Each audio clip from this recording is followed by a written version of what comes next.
What's up, everybody? Crash here. Welcome back to Crash Against the Spread, where we talk about sports from a betting perspective. It is Tuesday, February 4th, and there are 7 NBA games to talk about today. Yesterday, we went 3-0-1. Our push was the Houston +6. I got a 6 early today. I know I moved to 7, so if you got a 7, you covered. And looking at the end of the game, we're lucky that we covered. Without that Amin Thompson layup at the end, they would have lost by 8. So basically, I think with a minute left, they pulled within 2. So I thought it was good till I checked the score. So had to figure out why. Just fouled back and forth and missing shots on the Houston side instead of making them. So +6 pushed. Washington won their second game in a row. They beat the Hornets by 10. Oklahoma City blew out the Bucks, who were on back-to-back, I believe, 125-96. And Denver ended up winning by 12 against the Pelicans as 10.5-point favorites. So 3-0-1, pretty good day. Anytime you have no losses, it's a good day, I guess. But 7 games to talk about today. Not betting all of them again. We got the Rockets and the Nets. Rockets on a back-to-back. No real thoughts on that. Rockets should win that game. There's no Ben Simmons. Knicks and the Raptors. Knicks on a back-to-back. Kind of lean Raptors in Toronto with the Knicks on a back-to-back, but don't want to bet it. Heat and Bulls. No Zach LaVine. No Jimmy Butler. Not sure team chemistry right now on either side. Staying away from that one. Both the Pacers and the Blazers are both on the back-to-back. Pacers coming off a narrow win yesterday without covering the spread, and the Blazers, I believe, won outright in overtime. So against the Suns. So staying away from that one. But the Mavs and the Sixers, I do like the Sixers. I like the Sixers the way they've been playing recently without Joel Embiid, Paul George, Andre Drummond, and those pieces. And I like, there's a chance for some of those guys to come back. So, not that I think that will mess up the flow, but they're playing the Dallas team, who's been struggling recently with injuries as well. So, Kyrie didn't play last game. He is questionable in this game. Let me just double check that. Day-to-day with a shoulder injury.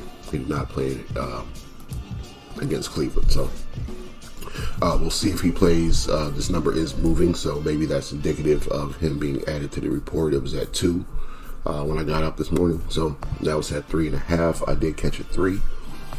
So I'm on Philly -3. Celtics and the Cavs TNT game. We'll be watching this one. I'm on the Cavs. The number is moving in Boston's favor. Boston is 1.5-point underdogs on the road. Cleveland is favored at home, which I think they should be.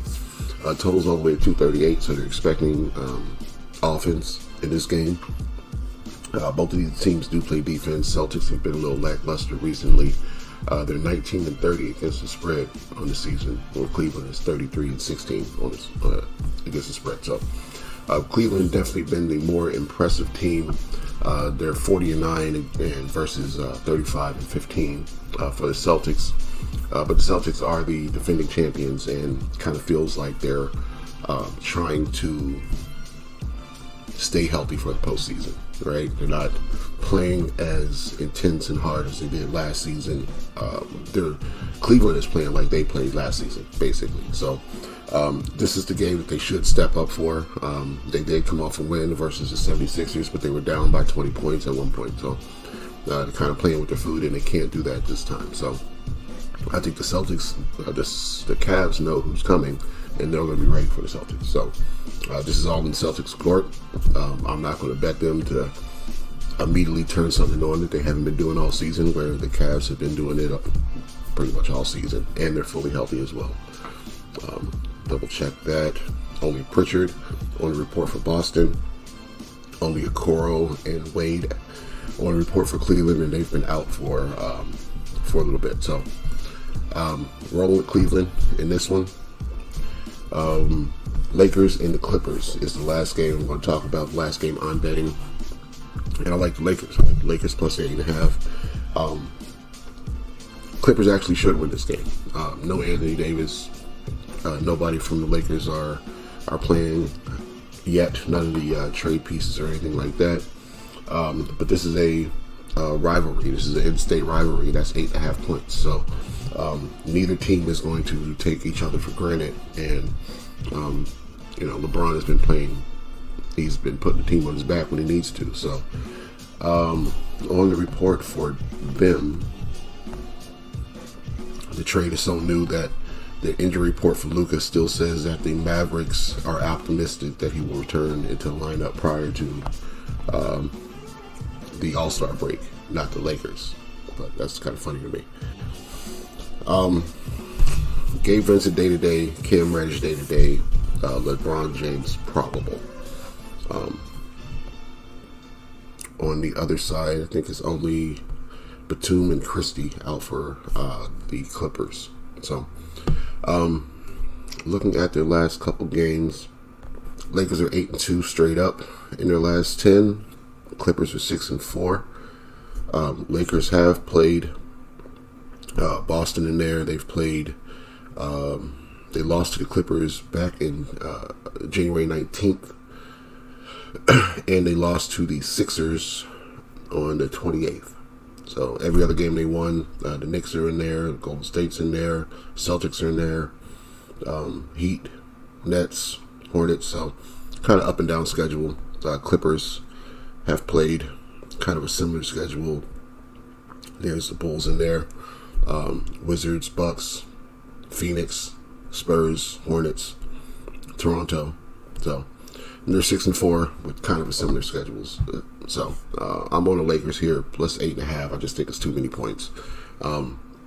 Clippers at home have been a bet on team. I'm just kind of betting on the situation.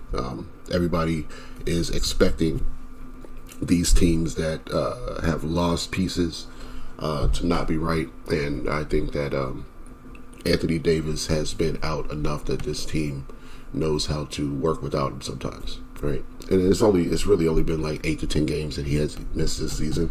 He's been more durable this season than in past seasons, so calling him Mr. Glass is kind of irrelevant now. But I think the Lakers can pull it out, and if they can't, 2-1's a good day still. So Lakers plus the 8.5 is where I'm going to go with that one. Locked it in. Let's get this money. We'll be back tomorrow to talk some more sports. I'll see you then.